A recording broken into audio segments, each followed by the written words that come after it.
పూరా లోకల్. నమస్తే, welcome to పూరా లోకల్. 45వ పార్టీ ఆవిర్భావ దినోత్సవాన్ని బీజేపీ శ్రేణులు ఘనంగా జరుపుకుంటున్నారు. నాంపల్లిలోని పార్టీ రాష్ట్ర కార్యాలయంలో అధ్యక్షుడు కిషన్ రెడ్డి జెండా ఆవిష్కరించారు.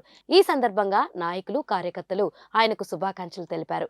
వచ్చే లోక్సభ ఎన్నికల్లో 400 స్థానాలు గెలుచుకుని కేంద్రంలోని అధికారాన్ని ఏర్పాటు చేస్తామని ఆయన ధీమా వ్యక్తం చేశారు.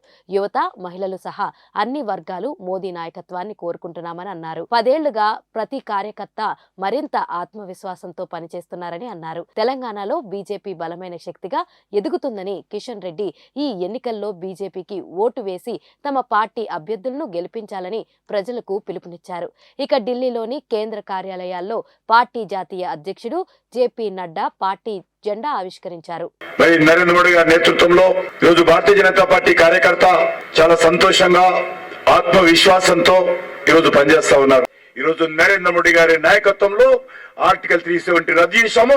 జమ్మూ కాశ్మీర్ ప్రజలకు అనేక రకాల హక్కులు కల్పించాము. ఈరోజు ట్రిపుల్ తలాక్ ఏదైతే ముస్లిం ఆడబిడ్డల మీద హక్కులు లేకుండా అన్యాయం జరుగుతుండేనో, ముస్లిం ఆడబిడ్డలకు ఒక సోదరుడుగా నరేంద్ర మోడీ గారు వాళ్ళకి అన్ని రకాల హక్కులు కల్పించి అండగా నిలబడ్డాడు. పండిట్ దీన్ దయాళ్ ఉపాధ్యాయ ఏదైతే అంత్యోదయ అనేటువంటి పథకం చెప్పాడో, ప్రభుత్వ ఫలాలు పేదవాళ్ళైతే కుగ్రామంలో ఉన్నారో వాళ్ళకు ఈ యొక్క ప్రభుత్వ ఫలాలు అర్థాన్ని ఏదైతే చెప్పాడో, నరేంద్ర మోడీ గారి నేతృత్వంలో ఈరోజు గిరిజన ప్రాంతాల్లో కావచ్చు, పేద బస్తీల్లో కావచ్చు, ఈరోజు అనేక రకాలుగా బ్యాంకు అకౌంట్ ఇవ్వడం ద్వారా గానీ, ఇల్లు ఇవ్వడం ద్వారా గానీ, ఆయుష్మాన్ భారత్ పథకం ద్వారా గానీ, ఈరోజు నరేంద్ర మోడీ గారి ప్రభుత్వము పేద వాళ్ళకు అందరికీ ఈరోజు సేవ చేస్తున్న విషయం, అద్భుతంగా మంచి ఫలితాలు ఇస్తున్నటువంటి విషయం మనం చూస్తా ఉన్నాం. ప్రతి ఇంటి నినాదము అగిలే బార్ 400 పార్ ఫిర్ ఎక్ బార్ మోడీ సర్కార్ అని ఈరోజు ప్రతి ఇంటింట నినాదమైంది. ఇది బీజేపీ నినాదం కాదు. 140 కోట్ల మంది ప్రజల నినాదమైంది. ఇది 140 కోట్ల మంది ప్రజలు వాళ్ళు కోరుకుంటున్నది నరేంద్ర మోడీ గారు మళ్ళీ మూడోసారి 400 సీట్లతో దేశ ప్రధానమంత్రిగా రావాలి. ఈ దేశ భవిష్యత్తు మరింత బంగారు బాటగా తీర్చిదిద్దాలని ఈ దేశంలో ప్రతి ఒక్కరు కోరుకుంటున్నారు.